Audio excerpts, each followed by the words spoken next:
Why? No, sorry, no, I've got it wrong. Why? Why, everybody? Why? What happened? What happened? Okay, so let's, this time, you're the smileys, and you're the opposite. So let's go. And? Why? What happened? I should have said, that was perfect, okay. Just the wrong instruction. By the way, no one ever, okay. How do you do that? I couldn't, so one of the, okay, let's be really British. Because British people, we love, there's no reason why you should be British. Obviously, I don't really mean you should be British, except of course we're wonderful. But no reason. But British people love whining, you know. So we say, it was, I couldn't answer one of the questions. I couldn't answer one of the questions, everybody. I couldn't answer one of the questions. And then, where are you going to put the stress in the next sentence? No, the thing that matters is the mess. I made a real mess of it. I made a real mess of it. Let's start from the beginning. Let's start from the beginning of the dialogue. You're the smilers. You're the non-smilers. Start from the beginning. Okay, come on, guys. Let's have a little more participation, please. And? How was the exam? It was terrible. Why? What happened? I couldn't answer one of the questions. I made a real mess of it. And Smiley says? What do you say that for those of you who are old enough to have children? What do you say when a kid comes back and says, "I've really messed up my exam"? You say, no, you probably say, "Oh, come on, listen." Very sympathetic. I'm sorry about the back. You just stand up. It's much easier. You say in that kind of, "Oh, come on, look, I'm being friendly, come on, oh, come on, I'm sure it wasn't that bad, I'm sure it wasn't that bad, everybody, I'm sure it wasn't that bad." To which he replies, guess what he says? You're close. He says, "You didn't have to do it. You didn't have to do it. You didn't have to do it." Okay, and then of course you get call repetition, things like that. Okay, let's start again. Smileys, start from the beginning. You're the smileys and you're the desperate old depressed person. Smileys, let's go. It was terrible. Why? What happened? I couldn't answer one of the questions. I made a real mess of it. Oh, no.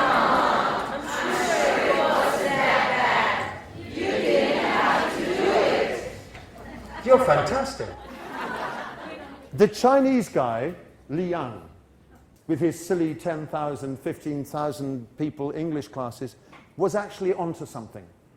Now, I don't think what we've just done is a way to learn English. It's not how you learn English.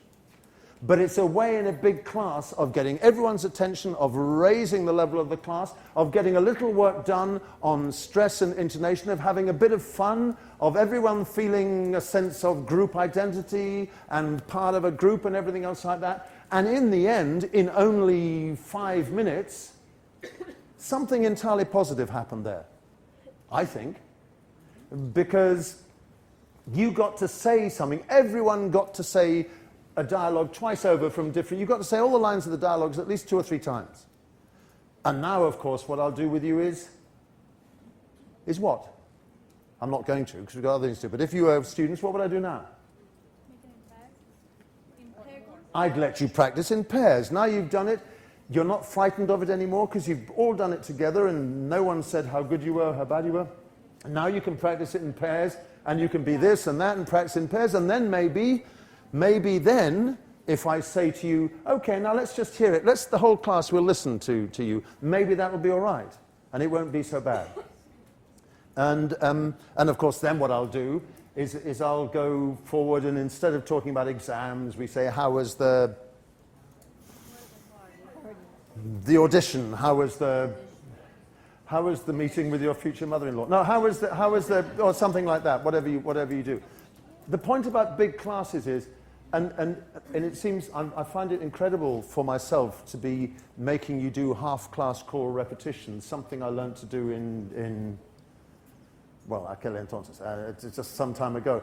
But it's not a bad technique with a big class. It has its merits. Of course, what went wrong with it, particularly during the audiovisual phase of the 1950s or the 1960s, is that teachers would keep that sort of thing going on and on and on and on and on. And if I'd done it for about 5 more minutes, I would have lost you. Or rather, you'd have kept doing it because you're very polite. But you'd have started to think, what the hell are we doing? This is ridiculous. So the point about techniques like that is that they're entirely useful for group solidarity, for giving everyone a chance to practice without any fear. But the whole beauty of I'll start again. The whole effect of them is gained by using them sparingly and not doing it all the time. Choral repetition in general is a good idea at almost every level of teaching, whether it's for stress or intonation or anything else like that. But the mistake that is made by some teachers is to overuse it. And the mistake that's made by other teachers is not to use it at all, in my opinion. If that's all I ever did, I've had quite good fun so far. I've actually had more fun than you so far in this talk, because I've been in charge. And I like being in charge, and it gives you a sense of great power. You know, and if I was a preacher, you know, oh, wouldn't it be fun? Anyway, so but I need to hand over. I need to start handing over to you. I need to start handing over to you.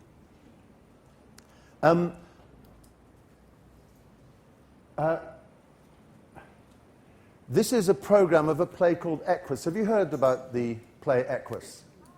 It was, some of you, yes, some of you know. This was a play that's written by Peter Schaffer, and it was estrenado. It was, what would you call it? It came out. It was written. It was first performed in about 1970 something. The picture sort of tells you what it's all about, and it's pretty gruesome.